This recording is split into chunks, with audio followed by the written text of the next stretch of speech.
So it is Monday and we've got 2 orders from people to cast their work. I don't know what to call this. Do I call it like Matera Made Casting? Should I call it something else? I've debated on like giving it its own separate entity, but I feel like that would just be overcomplicating everything, but I don't know what to call this little subset of my business. Anyway, I have 2 jewelers that I'm needing to cast for, and they both want molds of their work before I cast it. So today we're gonna make molds of their pieces, and then tomorrow we will cut open the molds and prep everything for casting. I also have a new tool that I'm really excited to have in the studio that I'm gonna unbox with you guys that Durston sent me. And what else? I think that's it for today. I also need to go into town and get a check for my water. I know who still pays their bills with checks, but I live in such an old school area that our water company does not have an online portal and you can't call, so I have to drive 30 minutes to my bank, get a check, and drive back. So we're gonna be doing that as well. So I'll probably take you guys on a little field trip. I started a new tradition for myself. I found a coffee shop last time I went to go get my water bill check, and so I'm gonna stop there every time I go get that check, but it's a coffee shop slash plant shop. They're both one in the same room. The best thing in the world, the best idea in the world, while you wait for your coffee to be made, you can stroll around and plant shop. And they've got tons of cute knickknacks and stuff. I feel like I'm pretty behind on work, and especially like videos and social media. I took off work for about a week this last week.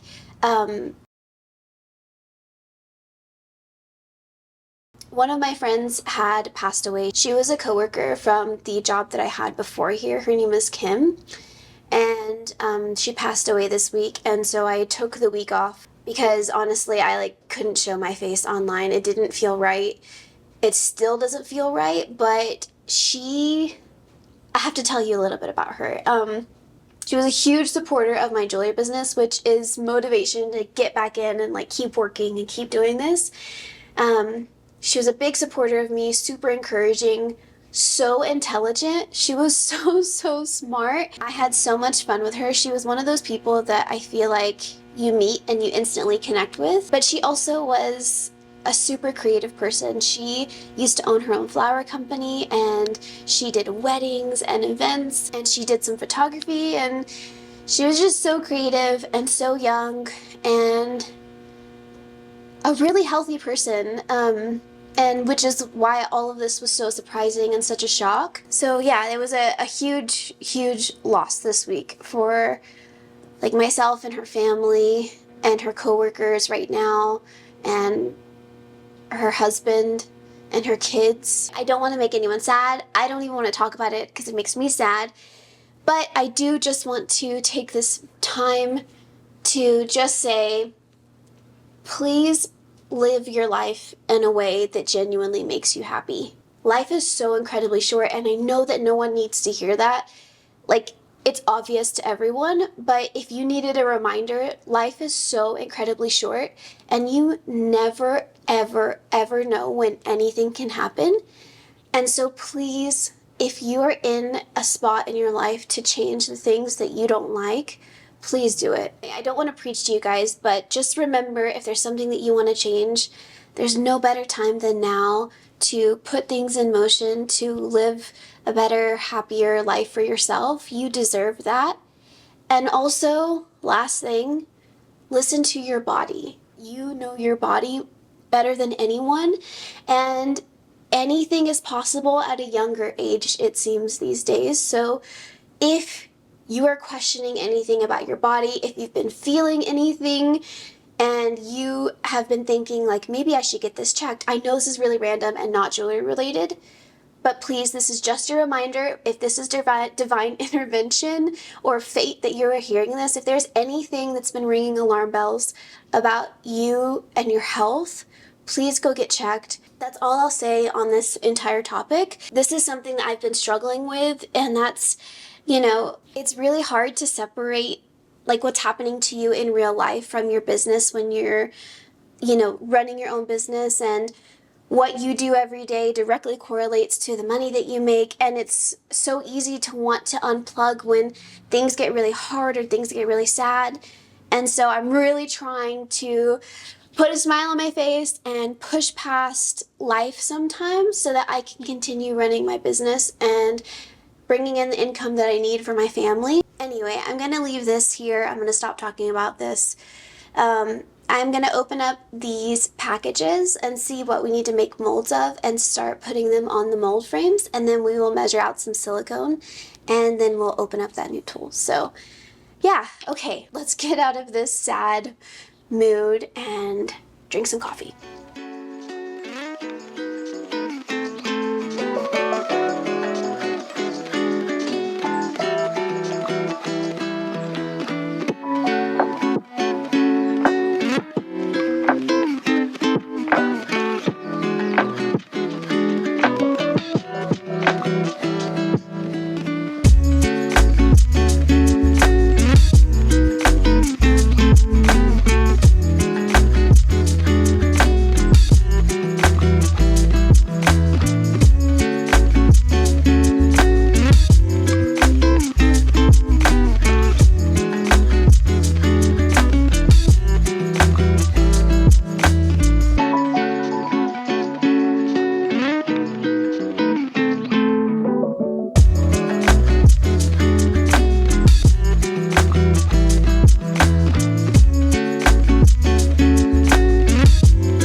So I got a new tool about a week and a half ago, but I've been waiting to open it because I wanted to open it with you guys. But Durston sent over a ring bender, which is super, super exciting. I've never had anything to form or shape rings other than my mandrel and a hammer. And I think one of the biggest advantages of having this, aside from there being some rings that aren't best to be hammered, like rings that have flush settings that are already finished and you're just needing to reshape them, like you don't really want to hammer those really hard, because if they have smaller stones or a really tight setting, then you could possibly pop the gemstone out. But for me, what I'm most excited about is that my studio is at home and actually right below my son's bedroom.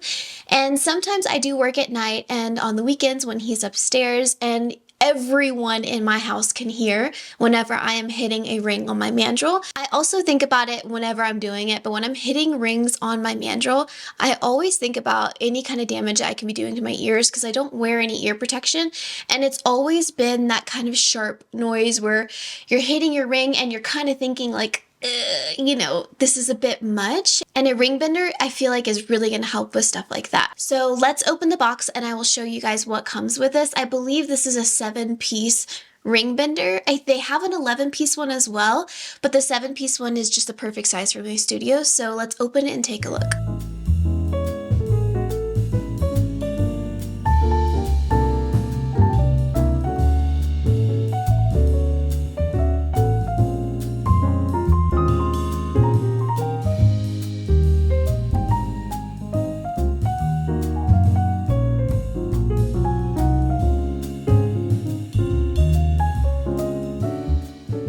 So with this set, you're going to get a bunch of pieces. It's going to look like these little white plastic tabs or white nylon tabs.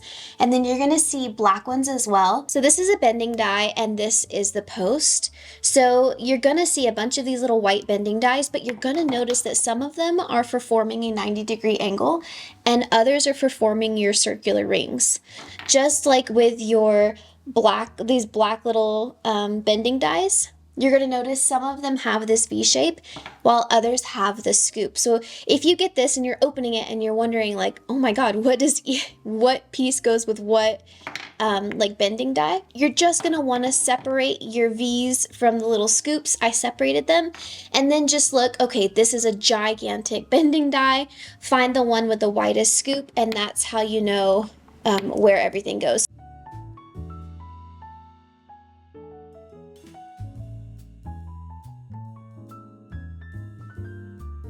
You can see this one shows a 90-degree angle, and so just find the 90-degree angle spot. And then this last one shows a 60-degree angle, and you can see how these little tips are to help you get those angles. So now you can just find what scoop goes with what.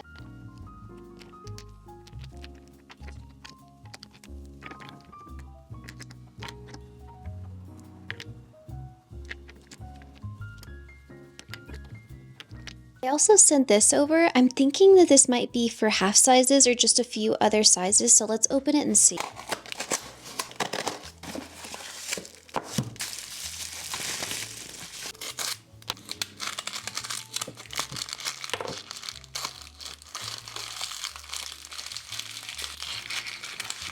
Okay, so yeah, that's exactly what they sent me, which is super, super, super generous of them. This kind of fills in some in-between sizes, and it's nice so I can put it in a drawer and it won't take up much counter space, but I still have the benefit of having more ring sizes. So this is something you can purchase separately right here, but this is your typical 7-piece set, and then you can add these on separately. Something that I didn't know but I thought was really cool is that they made it to where you don't have to bolt this down to your desk. You can take this off and screw in this little block at the bottom, and it'll allow you to tighten it into your vise. That was something that I thought about whenever I had thought of ring benders in the past, was how I didn't want to run out of counter space by drilling all these tools into my table, but knowing you can put it on a vise, don't let that stop you. I also never realized that these ring benders had these 90 and 60-degree angles that they can do for you. It's not just for bending rings. I personally haven't come across a reason to need that, but for those of you that are fabricating all of your jewelry by hand, I guarantee that that will be something useful for you. So you put the post in that you want upside down, and you can either choose the nylon bending die or the metal bending die. This one at least will keep you from scratching your ring. And then you just, I haven't bolted this down, so bear with me, but you just bend. That is way better than hitting a bunch of metal while everyone's asleep. Old man on the corner, selling pencils from a cup. Giving out orders, turns to us, says, listen up. Oh, we're gonna die here. You gotta get out when you can. So you better say goodbye, dear. Come on, get in the van. Take a drive out to the country. Look around. So it is Tuesday morning, and you guys saw me popping open the molds that we made yesterday, and I started the other 2 molds for the necklace that someone sent me to make molds for. While those are curing, I'm gonna go into town and get my check for my water bill, and probably stop by the plant box and get some coffee and look at their plants. They change them out very often, which is really nice. And then we'll come back and screw the Durston ring bender onto my bench back here. I think I have a space that's gonna be perfect for it. So let's go run those errands, and we'll come back and get that started and then inject some molds and get everything kind of prepped for casting later. I came home, started dinner. I'm making some pozole tonight, and I went to turn on my camera and it's dead. And so I have 2 camera batteries. One was fully charged on the wall, and when I went to take it off the charger, I didn't pull the charger out of the wall, but I just slid the battery out and I flung it behind this mirror and this little table. So I just moved the table and I was moving the blanket around to try and get to the battery, and there are spiders back there. So I'm gonna have to wait till that battery charges. It's dead right now. I'm gonna go ahead and nail down the ring bender, and I'll just get that video with my phone, and I will wait to cut open these molds and prep for casting until my camera battery is back to life. Before I secure the ring bender, I wanted to show you guys a little plant that I got from the coffee shop that I go to whenever I go to pay my water bill. I could not pass it up. It was so cheap and so cute, and I've never seen a cactus like this before. It said gingerbread cactus, but he just looks like someone who's flexing to me. And he's just so cute. It looks like a person on top of the cactus. And so I couldn't leave it. So now he's going to be in our studio, but he's cute.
So the tree came out really, really good. You guys saw me cast this morning. All of her pieces look so nice, just by design, but all of her necklaces. So I'm gonna go clean this upstairs. The two things that we need to do, well, three things.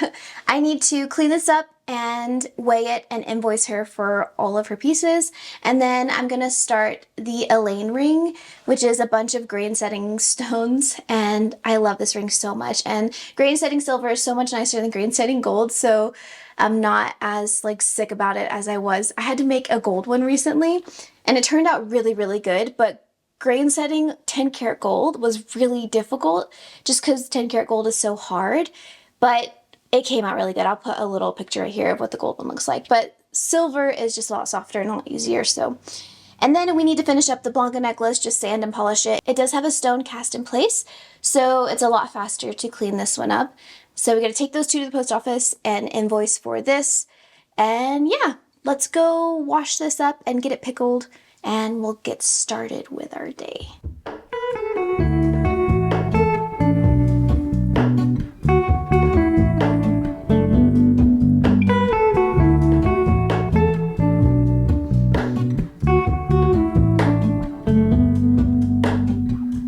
Hello, Ramona. I can't shake the simplest feeling beyond the ghost. We stand on the opposite shore. Hello, Ramona. I reach through mysterious ceilings, my only hope. I look for the things I don't know.